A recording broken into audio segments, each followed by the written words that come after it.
गौरी पुत्र भगवान श्री गणेश की जय। आप सभी पर भगवान श्री गणेश की कृपा सदा बनी रहे।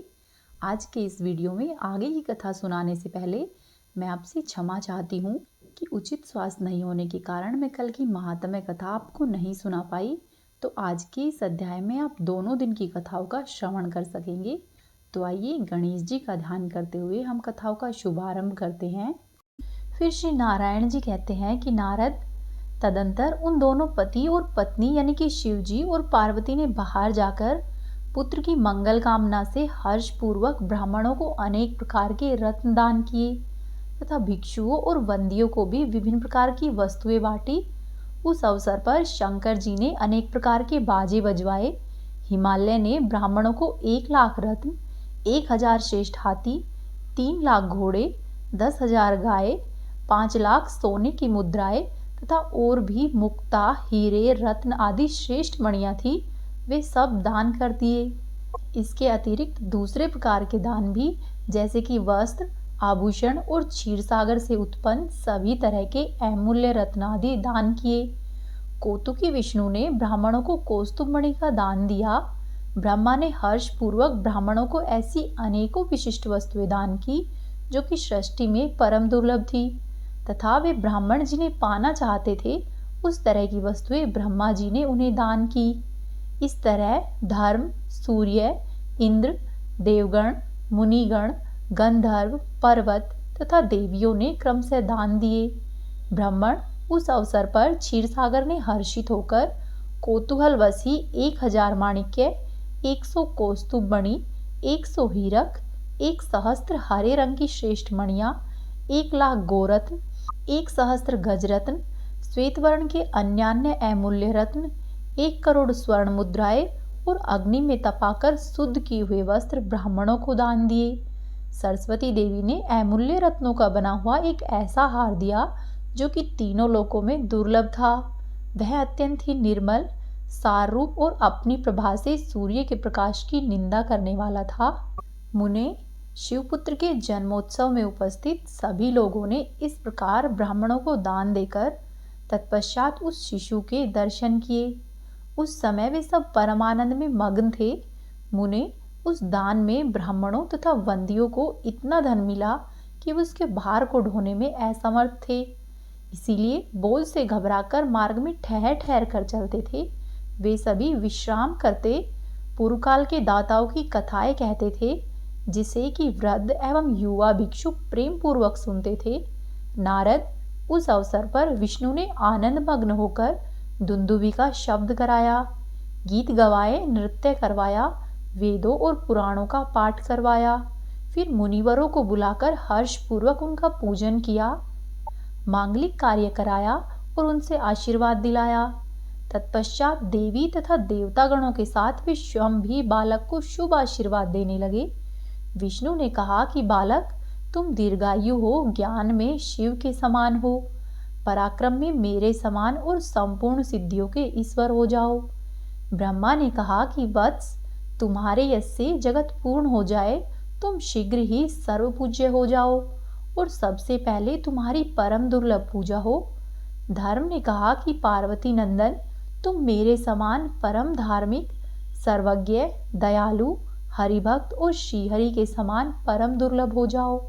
महादेव ने कहा कि हे प्राण प्रिय पुत्र, तुम मेरी भांति दाता, हरिभक्त, बुद्धिमान, विद्यामान, पुण्यवान, शांत और जितेंद्रिय हो जाओ। लक्ष्मी जी ने कहा कि बेटा, तुम्हारे घर में तथा शरीर में मेरी सनातनी स्थिति सदा बनी रहे। मेरी ही तरह तुम्हें शांत और मनोहर रूप वाली पतिव्रता पत्नी प्राप्त हो।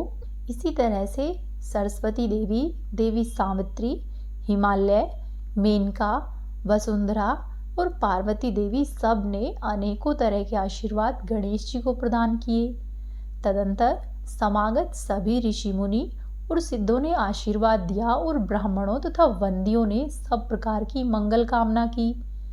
वत्स नारद, इस प्रकार मैंने गणेश जी का जन्म वृतांत, जो कि संपूर्ण मंगलों का भी मंगल करने वाला है तथा समस्त विघ्नों का विनाशक है, पूर्णतः तुमसे कह सुनाया है। जो भी मनुष्य अत्यंत समाहित होकर यानी कि मन लगाकर इस मंगल अध्याय को सुनता है वह संपूर्ण मंगलों से युक्त होकर मंगल अवस्था को प्राप्त होता है।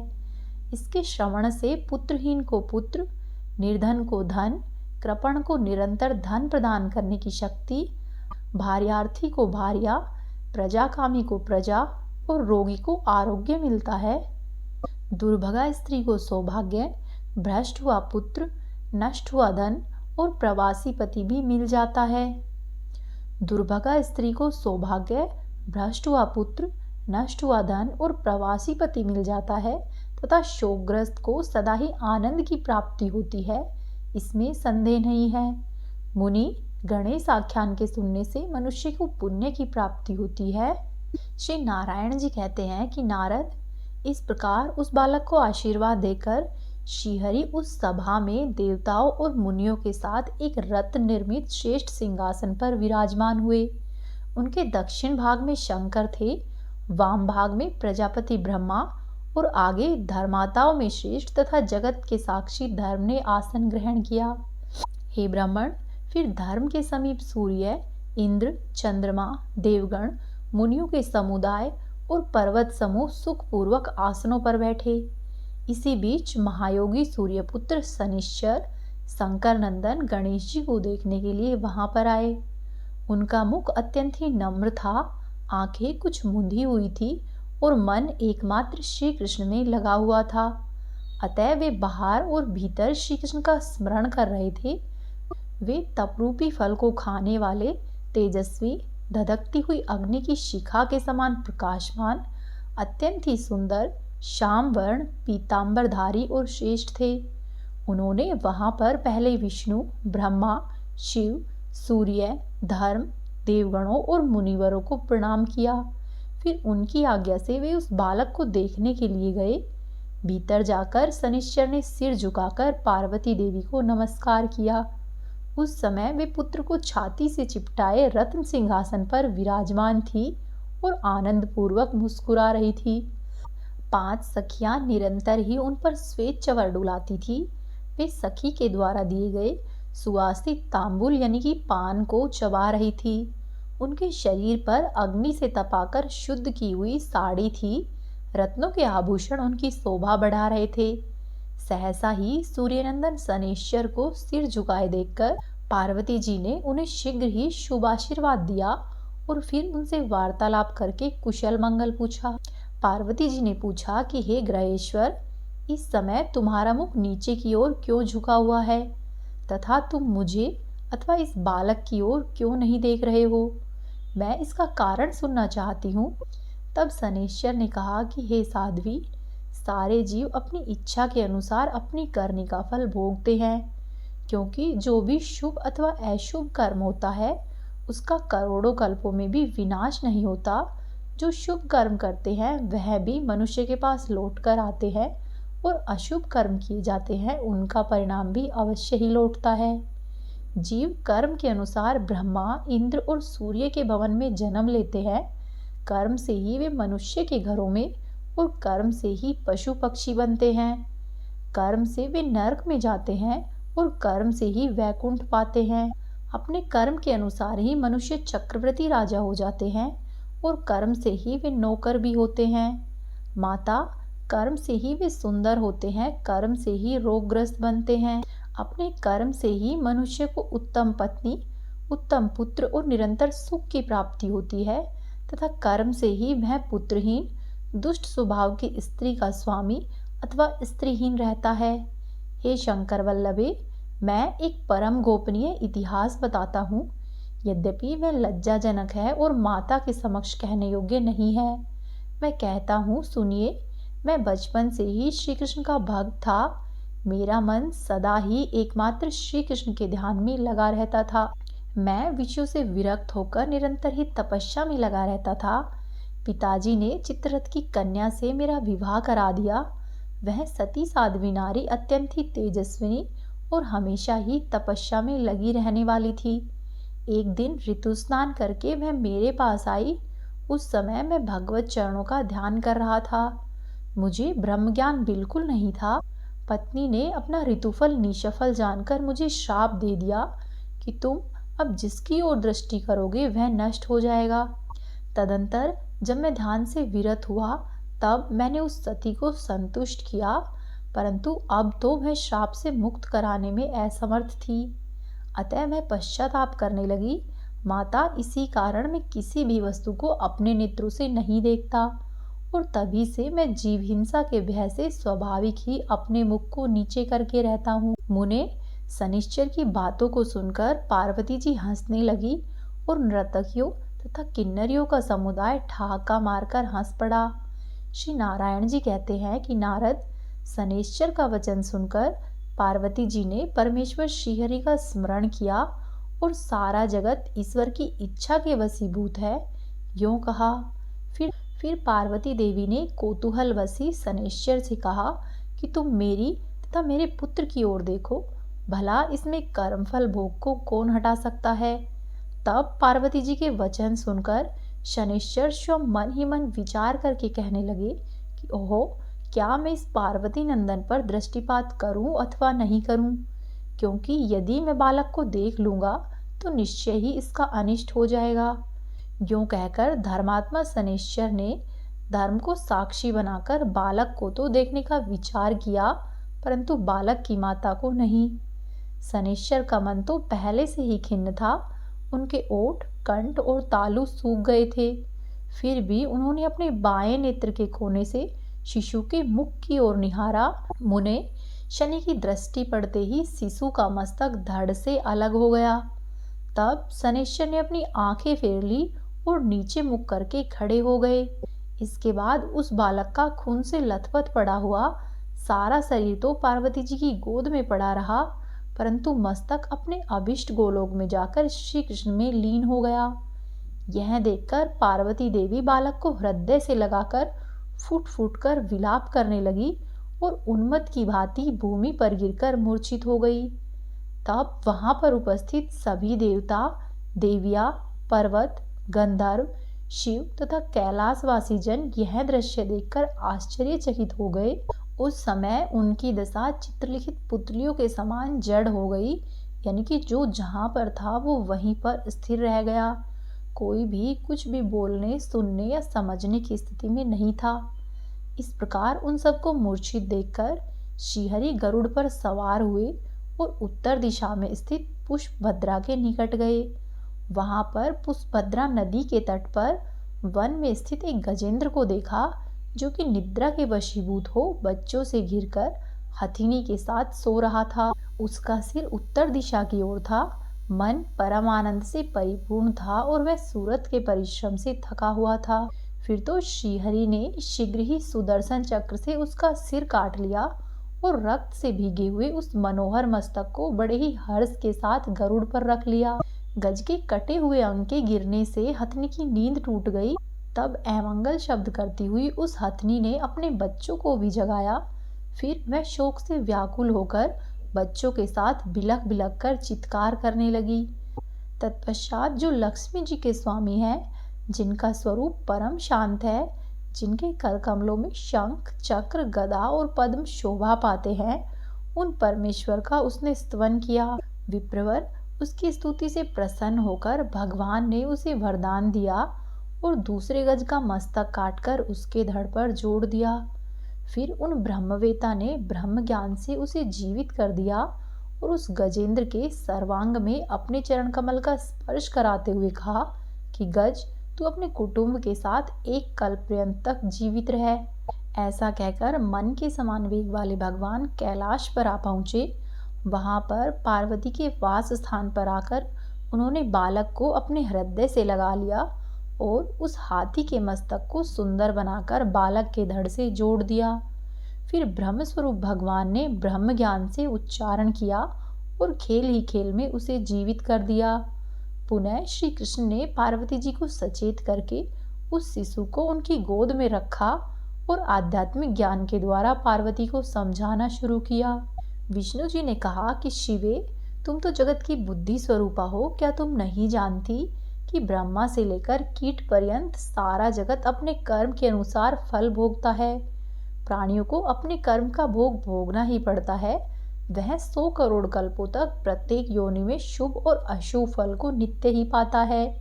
इंद्र अपने कर्म के वशीभूत होकर कीड़े की योनि में जन्म ले सकते हैं और कीड़ा पूर्व कर्म के फल के अनुसार इंद्र बन सकता है। पूर्व जन्मों में कर्म फल के बिना सिंह मक्खी को मारने में भी असमर्थ है और मच्छर भी अपने बल से हाथी को मार सकता है। इस प्रकार विष्णु जी ने पार्वती देवी को अनेकों प्रकार से समझाया।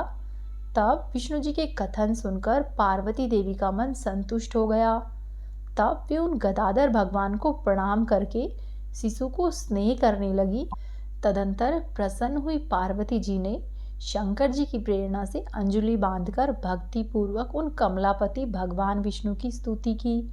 तब विष्णु जी ने शिशु को तथा शिशु की माता को आशीर्वाद दिया और अपने आभूषण कौस्तुभ मणि को बालक के गले में डाल दिया। ब्रह्मा ने अपना मुकुट और धर्म ने रत्न का आभूषण दिया। फिर क्रमशः देवियों ने तथा उपस्थित सभी देवताओं, मुनियों, पर्वतों, गंधर्वों और समस्त महिलाओं ने यथोचित रूप से रत्न प्रदान किए। उस समय महादेव जी का हृदय अत्यंत ही हर्षमग्न था। वे विष्णु जी का स्तवन करने लगे। नारद वहां मरकर जीवित हुए बालक को देखकर शिव पार्वती ने ब्राह्मणों को अनेकों रत्न दान दिए। मरे हुए बालक के उठने पर उनका हृदय हर्ष से गदगद हो गया। लक्ष्मीपति विष्णु ने मांगलिक कार्य संपन्न कराया, ब्राह्मणों को भोजन से तृप्त किया और वेदों व पुराणों का पाठ कराया। तत्पश्चात शनिश्चर को लज्जायुक्त देखकर पार्वती देवी को क्रोध आ गया। उन्होंने उस सभा के बीच शनिश्चर को श्राप देते हुए कहा कि तुम अंगहीन हो जाओ। श्री नारायण जी कहते हैं कि नारद, उसके बाद विष्णु जी ने शुभ समय आने पर देवों तथा मुनियों के साथ सर्वश्रेष्ठ उपहारों से उस बालक का पूजन किया और उससे इस प्रकार से बोले कि सुरश्रेष्ठ, मैंने सबसे पहले तुम्हारी पूजा की है, अतः वत्स तुम सर्वपूज्य और योगेंद्र हो जाओ। ऐसा कहकर श्रीहरि ने उस बालक के गले में वनमाला डाल दी और उसे मुक्तिदायक ब्रह्म ज्ञान तथा संपूर्ण सिद्धियां प्रदान करके अपने समान बना दिया। फिर षोडशोपचार की सुंदर वस्तुविधि और मुनियों तथा देवों के साथ उनका नामकरण किया। विघ्नेश, गणेश, हेरम्ब, गजानन, लंबोदर, एकदंत, शूर्पकर्ण और विनायक, उनके ये 8 नाम रखे गए। पुनः सनातन श्रीहरि ने उन मुनियों को बुलवाकर उसे आशीर्वाद दिया। उसके बाद सभी देव देवियों ने तथा मुनियों ने अनेक प्रकार के उपहार गणेश जी को दिए और फिर क्रमशः भक्ति पूर्वक उनकी पूजा की। नारद, तदंतर जगत जननी पार्वती ने, जिनका मुख कमल के समान खिला हुआ था, अपने पुत्र को रत्न निर्मित सिंहासन पर बिठाया। फिर उन्होंने आनंद पूर्वक सभी तीर्थों के जल से भरे हुए 100 कलशों के द्वारा मुनियों के द्वारा वेद मंत्रों का उच्चारण पूर्वक गणेश जी को स्नान करवाया और फिर अग्नि में तपाकर शुद्ध किए हुए 2 वस्त्र दिए। फिर पाद्य के लिए गोदावरी नदी का जल, अर्घ्य के निमित्त गंगा का और आचमन के लिए दूर्वा, अक्षत, पुष्प और चंदन से युक्त पुष्कर का जल लाकर दिया। रत्न पात्रों में रखे हुए शर्करा युक्त द्रव्य का मधु पर किया गया। पुनः स्वर्गलोक के वैद्य अश्विनी कुमारों के द्वारा निर्मित स्नान के उपयोगी विष्णु तेल, बहुमूल्य रत्नों के बने हुए सुंदर आभूषण, पारिजात पुष्पों की 100 मालाएं, मालती, चंपक तथा अनेक प्रकार के पुष्प, तुलसी के अतिरिक्त पूजा के उपयोगी जो भी तरह के पत्र, चंदन, अगरू, कस्तूरी, कुमकुम, ढेर के ढेर रत्नदीप और धूप सामग्री समर्पित किए। तत्पश्चात उसे प्रिय लगने वाले नैवेद्य, तिल के लड्डू, जौ और गेहूं के चूर्ण, पूड़ी, अत्यंत ही स्वादिष्ट तथा मनोहर पकवान, शर्करा मिश्रित स्वादिष्ट स्वास्तिक के आकार का बना हुआ त्रिकोण पकवान, गुड़युक्त खीर, चावल के आटे से बने हुए अनेक प्रकार के पदार्थों के ढेर लगा दिए। फिर उस पूजन में सुंदरी पार्वती ने हर्ष में भरकर 1 लाख घड़े दूध, 1 लाख घड़े दही, 3 लाख घड़े मधु और 5 लाख घड़े घी। नारद फिर अनार और बेल के असंख्य फल, भांति भांति के खजूर, जामुन, आम, कटहल, केला और नारियल के असंख्य फल दान दिए। इसके सिवा जो कुछ भी ऋतु के अनुसार विभिन्न देशों में उत्पन्न हुए थे, स्वादिष्ट और मधुर पके हुए फल थे, उन्हें भी महामाया ने समर्पित किया। पुनः आचमन और पान करने के लिए अत्यंत ही निर्मल कपूर आदि से सुवासित स्वच्छ गंगा जल दिया। नारद इसके बाद उसी प्रकार सुवासित उत्तम रमणीय पान के बीड़े और बायन से परिपूर्ण सैकड़ों सोने के पात्र दिए। तदंतर मेनका, हिमालय के पुत्र और प्रिय आत्मियों ने गिरिजा के पुत्र का पूजन किया। इसके बाद ब्रह्मा, विष्णु और शिव तथा साथ ही खड़े हुए अन्य सभी देवताओं ने मंत्र के द्वारा भक्ति पूर्वक गणेश जी को वस्तुएं समर्पित की। इस उत्सव के अवसर पर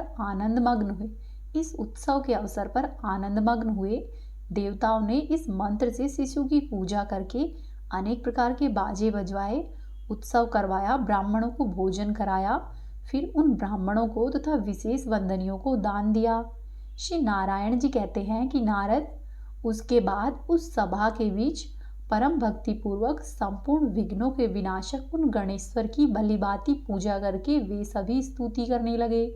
श्री विष्णु जी ने कहा कि ईश, मैं सनातन ब्रह्म ज्योति स्वरूप आपका स्तवन करना चाहता हूँ, परंतु आपके अनुरूप निरूपण करने में मैं असमर्थ हूँ, क्योंकि आप इच्छा रहित संपूर्ण देवों में श्रेष्ठ, सिद्धियों और योगियों के गुरु है, सर्वस्वरूप, सर्वेश्वर, अव्यक्त, अविनाशी, नित्य, सत्य, आत्मा के स्वरूप, वायु के समान अत्यंत ही निर्लेप, क्षत रहित, सबके साक्षी, संसार सागर से पार होने के लिए परम दुर्लभ माया रूपी नौका के स्वरूप, भक्तों पर अनुग्रह करने वाले, श्रेष्ठ, वर्णीय, वरदाता, वरदायिनियों के भी ईश्वर, सिद्ध स्वरूप, सिद्धिदाता, सिद्धि के साधन, ध्यान से अतिरिक्त ध्येय, ध्यान के द्वारा असाध्य, धार्मिक, धर्म स्वरूप, धर्म के ज्ञाता, धर्म और अधर्म का फल प्रदान करने वाले और प्रकृति से परे प्राकृत रूप है। शेष अपने सहस्त्र मुखों से भी आपकी स्तुति करने में असमर्थ है। आपके स्तवन में पंचमुख महेश्वर भी असमर्थ है। न ही चतुर्मुख ब्रह्मा, न ही सरस्वती की शक्ति है और न ही मैं कर सकता हूँ। न चारों वेदों की ही शक्ति है, फिर उन वेदवादियों की क्या ही गणना है। इस प्रकार देवसभा में देवताओं के साथ सुरेश्वर गणेश जी की स्तुति करके सुराधीश रमापति मौन हो गए।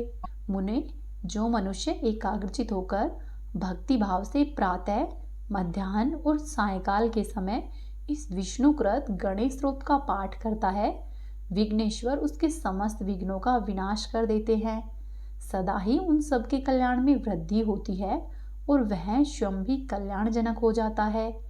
जो यात्रा काल में भक्ति पूर्वक इसका पाठ करके यात्रा करता है, निसंदेह ही उसकी सभी अभिसिप्त कामनाएं सिद्ध होती है। उसके द्वारा देखा गया बुरा स्वप्न भी अच्छे स्वप्न में बदल जाता है। उसे कभी भी दारुण ग्रह पीड़ा नहीं भोगनी पड़ती। उसके शत्रुओं का विनाश और बंधुओं का विशेष उत्कर्ष होता है।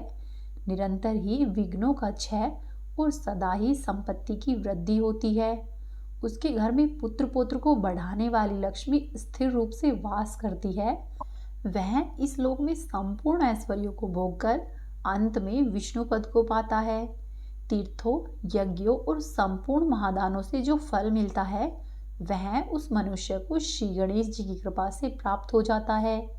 फिर नारद जी ने पूछा कि प्रभु, गणेश जी के स्तोत्र तथा उनके मनोहर पूजन को तो मैंने सुन लिया है, अब मुझे जन्म और मृत्यु के चक्र से छुड़ाने वाले कवच को सुनने की इच्छा है।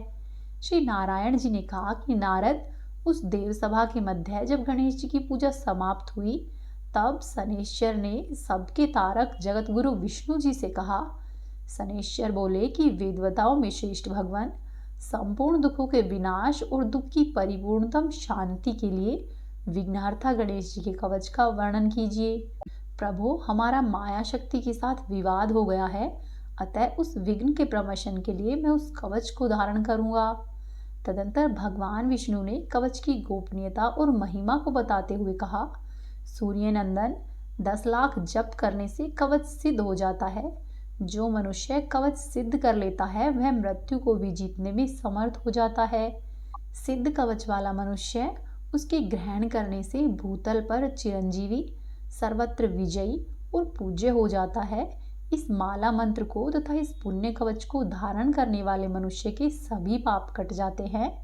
भूत, प्रेत, पिशाच, कुष्मांड, ब्रह्म राक्षस, डाकिनी, योगिनी, बैताल आदि बालग्रह, ग्रह तथा क्षेत्रपाल आदि कवच के शब्द मात्र के श्रवण से भयभीत होकर भाग खड़े होते हैं। जैसे गरुड़ के निकट सर्प नहीं जाते, उसी तरह कवचधारी मनुष्यों के निकट मानसिक भय, शारीरिक रोग और भय देने वाले शोक फटकते भी नहीं हैं। इसे अपने सरल स्वभाव वाले गुरु भक्त शिष्य को ही बताना चाहिए। शनैश्चर संसार मोहन नामक कवच के प्रजापति ऋषि है, बृहति छंद है और स्वयं लंबोदर गणेश देवता है। धर्म, अर्थ, काम और मोक्ष में इसका विनियोग कहा गया है। मुने, यह संपूर्ण कवचों का सारभूत है। ओम गंग हुम श्री गणेशाय स्वाहा, यह मेरे मस्तक की रक्षा करे। 32 अक्षरों वाला मंत्र सदा ही मेरे ललाट को बचावे। ओम ह्रीं क्लीं श्रीं गम, यह निरंतर ही मेरे नेत्रों की रक्षा करे। विघ्नेश भूतल पर सदा ही मेरे तालु की रक्षा करे।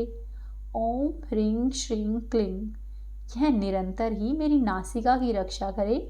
ओम गों गम शूर्पकर्णाय स्वाहा, यह मेरे ओठ को सुरक्षित रखे। षोडशाक्षर मंत्र मेरे दांत, तालु और जीभ को बचावे। ओम लंग श्री लंबोदराय स्वाहा, यह सदा ही मेरे कंठ की रक्षा करे। ओम श्री गंग गजाननाय स्वाहा, सदा ही मेरे कंधों की रक्षा करे, पृष्ठभाग की रक्षा करे। कंकाल, वक्षस्थल, हाथ, पैर तथा सर्वांग को सुरक्षित रखे। पूर्व दिशा में लंबोदर और अग्निकोण में विघ्नायक मेरी रक्षा करे। दक्षिण में विघ्नेश और नृत्य कोण में गजानन रक्षा करे। पश्चिम में पार्वती पुत्र, वायव्य कोण में शंकरात्मज, उत्तर में परिपूर्णतम श्री कृष्ण का अंश, ईशान कोण में एकदंत और ऊर्ध्व भाग में हेरम्ब रक्षा करे। अधो भाग में सर्वपूज्य गणाधिप सब ओर से मेरी रक्षा करे। शयन और जागरण काल में योगियों के गुरु मेरा पालन करे। यह परम श्रेष्ठ और सर्व पूजनीय संपूर्ण संकटों से उभारने वाला है। जो मनुष्य विधि पूर्वक गुरु की अर्चना करके इस कवच को गले में धारण करता है या फिर दक्षिण भुजा पर धारण करता है, वह निसंदेह ही विष्णु है। ग्रहेंद्र, हजारों अश्वमेघ और सैकड़ों वाजपेयी यज्ञ इस कवच की 16वीं कला से भी समानता नहीं कर सकते। जो मनुष्य इस कवच को जाने बिना शंकर सुवन गणेश की भक्ति करता है, उसके लिए 100 लाख जपने पर भी यह मंत्र सिद्ध नहीं होता। इस प्रकार सूर्यपुत्र शनैश्चर को कवच प्रदान करके सुरेश्वर विष्णु जी शांत हो गए। तब समीप में ही स्थित परमानंद में मग्न हुए देवताओं ने कहा कि पहले शंकर जी का वीर्य पृथ्वी पर गिरने से कार्तिकेय के उत्पन्न होने की बात आई थी। उसी संबंध में बात छिड़ने पर श्री धर्म जी ने कहा कि भगवान, प्रकोप के कारण रति से उठते हुए शंकर जी का वह अमोघ वीर्य भूतल पर गिरा था, यह मुझे ज्ञात है। भूमि ने कहा कि ब्राह्मण, उस वीर्य का वहन करना अत्यंत ही कठिन था, इसीलिए जब मैं उसका भार सहन नहीं कर सकी तब मैंने उसे अग्नि में डाल दिया, अतः मुजबला को क्षमा कीजिए। अग्नि ने कहा कि जगन्नाथ, मैंने भी उस वीर्य का भार उठाने में असमर्थ होकर उसे सरकंडों के वन में फेंक दिया। भला दुर्लभ का पुरुषार्थी क्या और उसका यश ही कैसा। वायु ने कहा कि विष्णु, स्वर्णरेखा नदी के तट पर सरखंडों में गिरा हुआ वह वीर्य तुरंत ही अत्यंत सुंदर बालक हो गया। श्री सूर्य ने कहा कि भगवान, कालचक्र से प्रेरित हुआ मैं उस रोते हुए बालक को देखकर अस्ताचल की ओर चला गया, क्योंकि मैं रात में ठहरने के लिए असमर्थ हूँ। चंद्रमा ने कहा कि विष्णु, उस समय कृतिकाओं का समुदाय बद्रिकाश्रम से आ रहा था। उन्होंने उस रुदन करते हुए बालक को देखा और वे उसे उठाकर अपने भवन में ले गए। फिर जल ने कहा कि प्रभु, कृतिकाओं ने उस रोते हुए शिशु को अपने घर में लाकर और उसके भूखे होने पर अपने स्तनों का दूध पिलाकर बड़ा किया। वह शिवपुत्र सूर्य से भी अधिक प्रभावशाली था। दोनों संध्याओं ने कहा कि भगवान, इस समय वह बालक 6 कृतिकाओं का पोष्य पुत्र है। उन्होंने स्वयं ही प्रेम पूर्वक उसका नाम कार्तिकेय रखा है। अब रात्रि ने कहा कि प्रभु, वे कृतिकाएं उस बालक को आंखों से ओझल नहीं करती है, उनके लिए वह बालक प्राणों से भी बढ़कर प्रिय है, क्योंकि जो पालन करने वाला होता है उसी का वह पुत्र कहलाता है। दिन ने कहा कि देव जो जो वस्तुएं त्रिलोकी में दुर्लभ है और अपने स्वाद के लिए प्रशंसित है, उन्हीं को वे उस बालक को खिलाती है। जब उस सभा में उन सब लोगों ने प्रसन्न मन से श्रीहरि से इस प्रकार कह दिया, तब उन सब के कथन को सुनकर मधुसूदन संतुष्ट हो गए। पुत्र का पूरा समाचार पाकर पार्वती जी का मन हर्ष से खिल उठा। उन्होंने ब्राह्मणों को करोड़ों रत्न, बहुत सा धन और विभिन्न प्रकार के वस्त्र दिए। तत्पश्चात लक्ष्मी, सरस्वती, सावित्री, मैना आदि सभी महिलाओं ने तथा विष्णु आदि सभी देवताओं ने ब्राह्मणों को धन दिया। श्री नारायण जी कहते हैं कि मुने, पुत्र का समाचार मिल जाने पर जब विष्णु, देवगण, मुनियों के समुदाय और पर्वतों ने पार्वती जी व शंकर जी को प्रेरित किया, तब शिव पार्वती ने लाखों क्षेत्रपाल, भूत, बेताल, यक्ष, कुष्मांड, ब्रह्म राक्षस, डाकिनी, योगिनी और भैरवों के साथ महान बल और पराक्रम से संपन्न वीरभद्र, विशालाक्ष, शंकुकर्ण, कबंध, नंदीश्वर, महाकाल, वज्रदंत, भगंदर, गोधामुख, दधिमुख आदि दूतों को, जो कि धधकती हुई आग की लपट के समान थे, उन सबको भेजा। उन सभी शिवदूतों ने, जो कि अनेक प्रकार के वस्त्रों से सुसज्जित थे, शीघ्र ही जाकर कृतिकाओं के भवन को चारों ओर से घेर लिया। उन्हें देखकर सभी कृतिकाओं का मन भय से व्याकुल हो गया। तब वे ब्रह्म तेज से उद्दीप्त होते हुए कार्तिकेय के पास गई और इस प्रकार से कहने लगी। कृतिकाओं ने कार्तिकेय जी से क्या कहा है और कार्तिकेय जी माता पार्वती और भगवान शंकर के पास किस प्रकार से गए, ये आप जानेंगे कल के अध्याय में। अब आप सुनिए श्री सूर्य कष्टम का पाठ। ओम गृहणी सूर्याय नमः। आदिदेव नमस्तुभ्यं प्रसिद्धं मम भास्करं, दिवाकर नमस्तुभ्यं प्रभाकर नमोस्तुते। सप्ताश्वरथमारूढं प्रचण्डं कश्यपात्मजं, श्वेतपद्मधरं देवं तं सूर्यं प्रणमाम्यहं। लोहितं रथमारूढं सर्वलोकपितामहं, महापापहरं देवं तं सूर्यं प्रणमाम्यहं। त्रैगुण्यं च महाशूरं ब्रह्मा विष्णु महेश्वरं, महापापहरं देवं तं सूर्यं प्रणमाम्यहं। ब्रहितं तेजपुञ्जं च वायुमाकाशमेव च, प्रभुं च सर्वलोकानां तं सूर्यं प्रणमाम्यहं। बन्दुकपुष्पसङ्काशं हारकुण्डलभूषितम् एकचक्रधरं देवं तं सूर्यं प्रणमाम्यहं। तं सूर्यं जगत्कर्तारं महातेजप्रदीपनं, महापापहरं देवं तं सूर्यं प्रणमाम्यहं। तं सूर्यं जगतां ज्ञानविज्ञानमोक्षदं, महापापहरं देवं तं सूर्यं प्रणमाम्यहं। ओम गृहणी सूर्याय नमः। तो ये थी आज की महात्म्य कथाएं। उम्मीद है आपको पसंद आई होगी। यदि आपने अभी तक चैनल को सब्सक्राइब नहीं किया है तो आपसे अनुरोध है कि चैनल को सब्सक्राइब कर ले, वीडियो को लाइक कीजिए और वीडियो को शेयर कीजिए। साथ ही कमेंट बॉक्स में अपने सुझाव जरूर दें। आपका दिन शुभ और मंगलमय हो। राधा रानी और कान्हा जी अपनी कृपा आप पर सदा सर्वदा बनाकर रखे।